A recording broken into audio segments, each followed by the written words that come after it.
Capo Scout ng Fab Defense, Israel.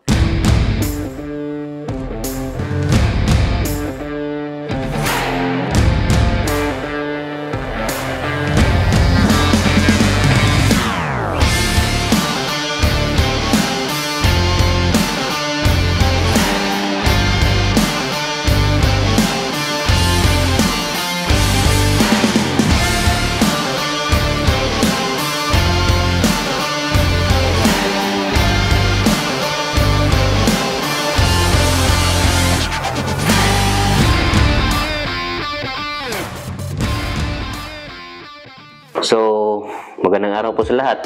Welcome na naman po sa ating channel dito sa Hezekiah's Adventure TV. And so, i-review po natin ngayon ang Capo Scout ng Fab Defense ng Israel. So, ang Capo Scout ay gawa ng Fab Defense. Isa itong ang tawag dito micro PDW conversion kit.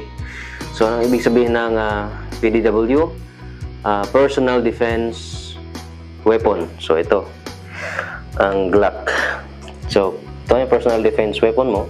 So, meron siyang micro na conversion kit. So, marami na tayo naririnig about sa mga conversion kit.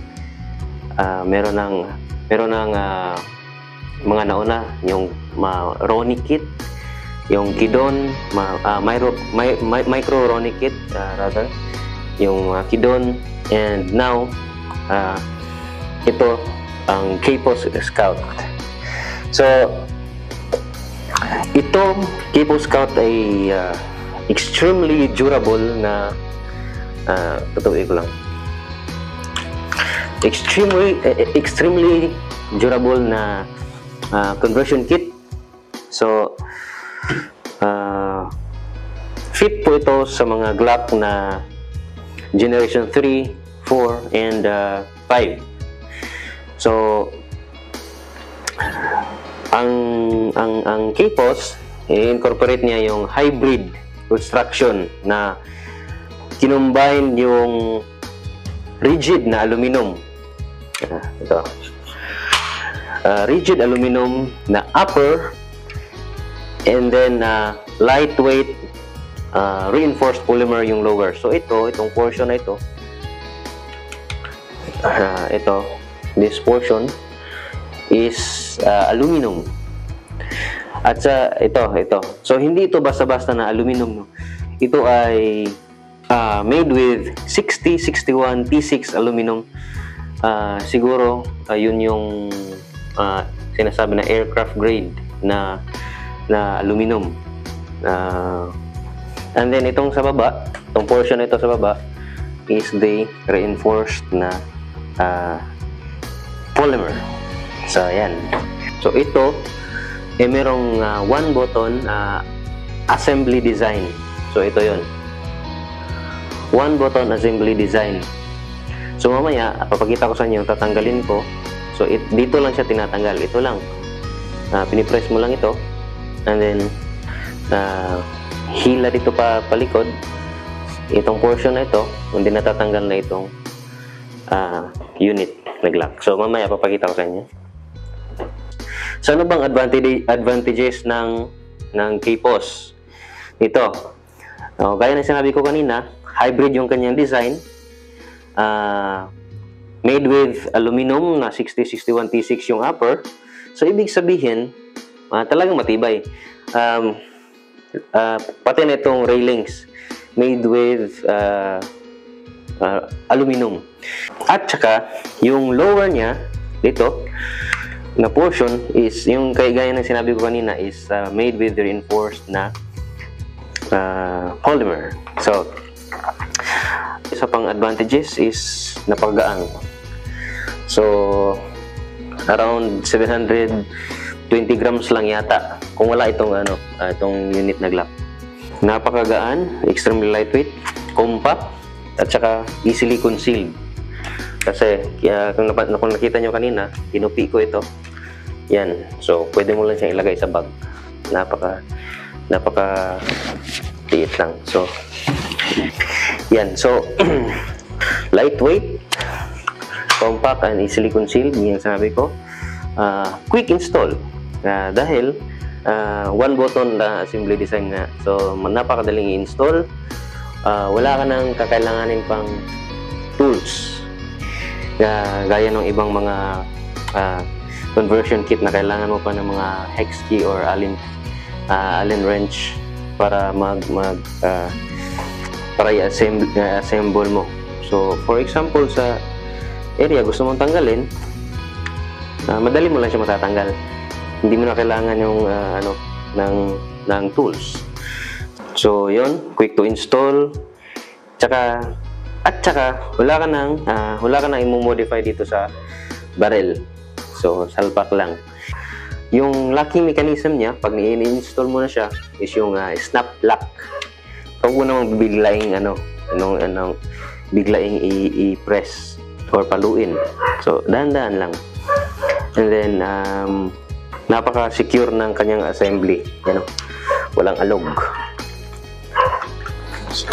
So yung naririnig yung alog is dito yun sa hindi yun dito sa barrel. So ano pang advantage niya? Yung charging handle niya, yung cocking mechanism is ito, ambidextrous na M4 style charging handle. So kung kaliwete ka, so napakadali lang din. Ayan. O ganyan.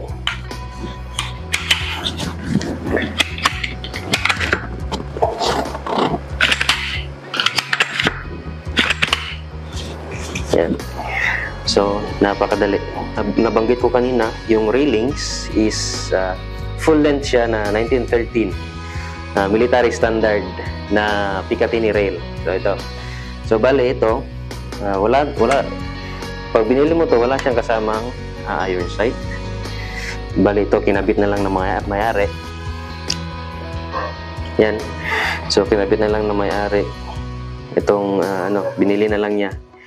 So pag binili mo to, makita mo sa on top is the 1913 military standard na Picatinny rail na aluminum. So makikita pa natin, meron ding railings dito sa gilid, pero dito hindi na siya aluminum.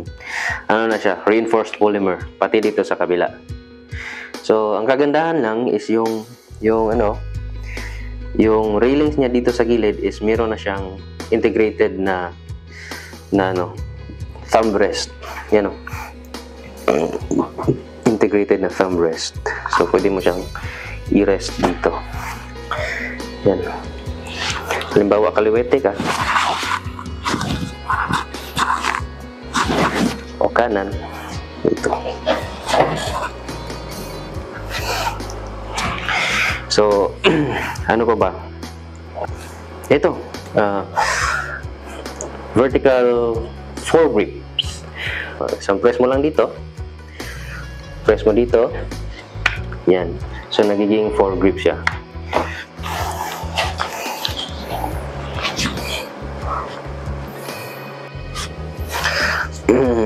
So ang kagandahan nitong vertical na foregrips na ito is pwede siyang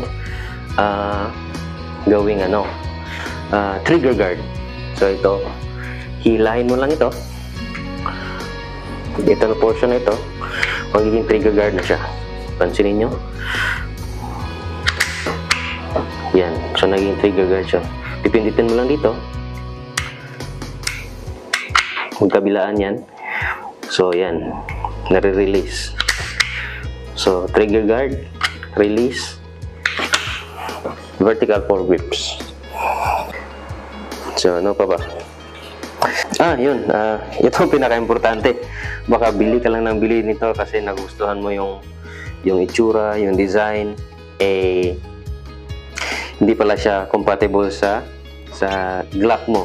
So this is compatible with Glock 17, Glock 19, 19X, Glock 22, Glock 23, which is ito, Glock 23 na Gen 5, Glock 25, Glock 31, Glock 32, at saka Glock 45. Compatible siya sa doon. Lahat ng mga generation 3, 4, and 5 na mga Glock. So dimensions, papiin ko muna. Nasabi ko kanina na sobrang gaang lang nito. Napakagaan lang talaga. So this weighs around, exactly 720 grams. Tama. So wala pang 1 kilo. Ito lang tapos na unit lang.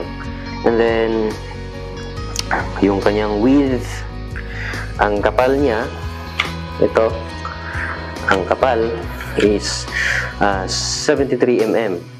Pag nakatupi itong buttstock. Buttstock ba tawag dito? Ano bang tamang term nito? Hindi ko alam. Pero pag naka-open or deployed, so nagiging 60 mm na lang dito yung kanyang kapal. So parang ano lang din, parang pistol lang din. So napakadaling i-conceal. Lagay mo sa bag mo. Yung kanyang height from dito pag naka-deploy ito, yan is 170 mm. Yung kanyang length pag nakatupi, ang kanyang length pag nakatupi is 326 mm. Pwede mo lang ilagay sa bag. Pero pag naka-deploy, yung itong buttstock, pag naka-deploy ito, magiging ng 542 mm from here to here. So ayan. So nasabi ko na kanina yung material, aluminum and reinforced polymer. So anong inclusions nito? Meron itong kasamang bungee sling, at saka ito pala FGGK foregrip ang tawag dito, FGGK foregrip. So ito yung mga inclusions niya, kasama na ito. So bali itong pinagabitan ng foregrip is Picatinny rail din dito, ngunit hindi na aluminum, na siya, reinforced polymer na rin. So napakatibay, magaan, matibay, compact, yun, ang ganda. So ito yung inclusions niya, bungee sling, yan, nakasabit lang itong unit mo dito, nakasabit. So dito siya nakakabit. Merong slot dito for the bungee sling. So quick detach. Yan. So nakasabit lang siya dito. Gamitin mo na. So hindi siya masyadong sagabal kasi bungee na nauunat. Nahihila siya.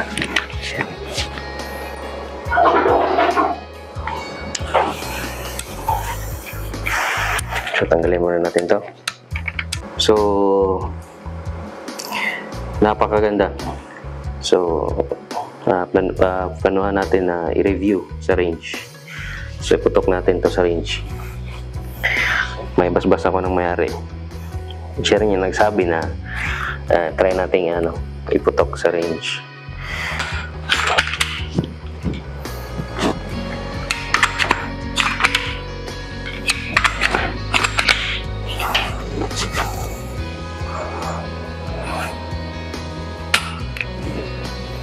Napakaganda mga kaibigan. So yung feel, ang ganda, yung ergonomics, ang ganda rin.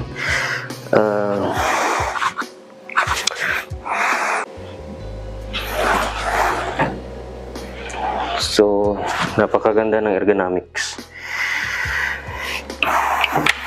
So yung may-ari, meron pala siyang dito, Steiner na T332 3x32 Steiner na optics T332. Ito yung model niya. Steiner na T32. So ito yung nilalagay niya dito. Bale backup lang itong itong iron sight na binili niya. So kung paano magkabit, yan lang, simple lang, napakadali.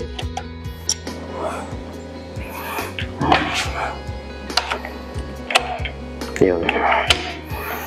So Steiner T332 na optics. Bakit siya tinawag na sa Steiner, bakit nila tinawag na T332? Kasi T, which means T sights. Yung sights niya is formang T. So letter T yung itsura ng kanyang sights. And then 332, it's because meron itong 3 times na magnification. And then 32 is the size of the objective lens. Yan. So meron itong kasamang flip cover. Pero transparent pa rin yung kanyang cover. Kagandahan nito, tough, compact, at saka talagang matibay ito kasi suited ito for AR na platform. Itong optic na to. So maikli lang, lightweight. Saka yung kanyang armoring, yung kanyang labas is rubber. Yun, parang rubber armoring yung tawag doon. Meron din siyang integrated or integral na Picatinny dito sa taas, para siguro pag maglagay ka ng red dot or another auxiliary accessories, pwede mo ilagay dito. Napakaganda nito. Submersible up to, sabi nila is up to 10 meters daw yung kayang i-submerge nito. So ang lalim. So waterproof siya. Kaya mo i-submerge up to down kasi pababa down to 10 meters. So fully adjustable yung kanyang elevation at ang kanyang elevation at saka itong kanyang windage. So meron itong plus minus 50 MOA or minute of an angle.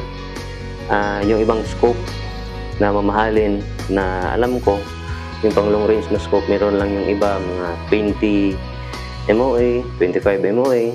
Ito, ang taas ng kanyang MOA. So pag nag-a-adjust ka from left to right and down and up, so 50 MOA. So it's a lot.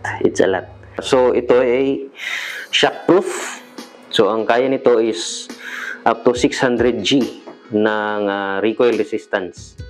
So kaya nang mag-withstand ng 5.56 at saka 7.62 mm caliber ng rifle. So fog-proof.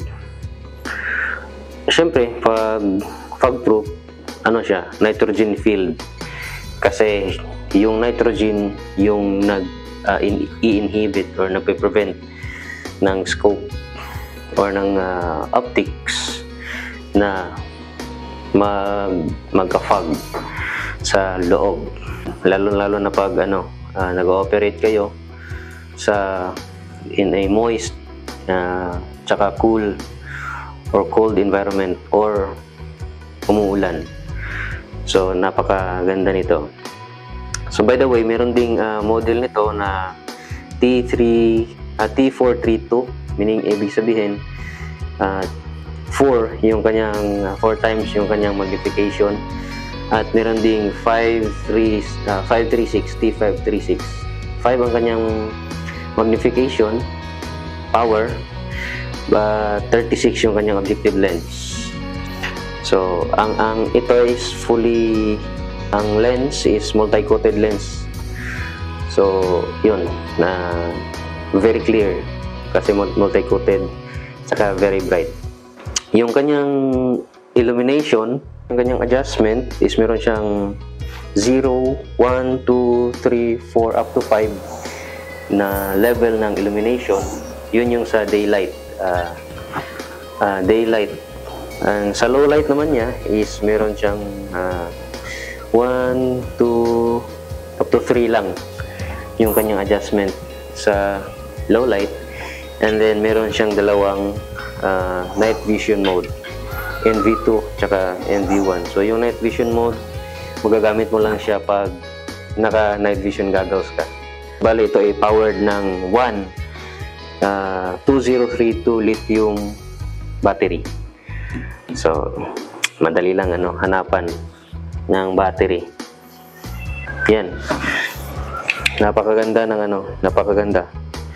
So I hope siguro by the end of I think yung gun ban is until November. So pwede nating idalhin ito sa range at firing natin doon gamit itong KPOS Scout.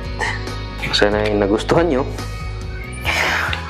So yun po, sana ay nagustuhan nyo po yung review natin about dito sa KPOS Scout ng Fab Defense. So abang-abang lang at sana magkaroon tayo ng pagkakataon na dahil madali ito sa range at firing natin. So by the way, itong Glock 23 na Gen 5 na naka-attach dito is a 40 caliber. Yan, napakaganda. KPOS Scout ng Fab Defense. So if umabot ka sa portion na ito ng video, maraming salamat po sa panonood at tinapos nyo. Kung meron man akong nasabi na mali, I stand corrected. So pwede nyo rin comment din sa baba kung yung meron kayong idea din about dito. So yun, maraming salamat po sa inyong panonood, and baka pwede naman tayo maglambing dyan. Please like and subscribe. So by the way, yung sa mga nag-subscribe, maraming salamat po. Maraming salamat po. Ako po itaas pusong nagpapasalamat po sa inyo. So yun, maraming salamat po sa ulit sa inyong lahat, and God bless.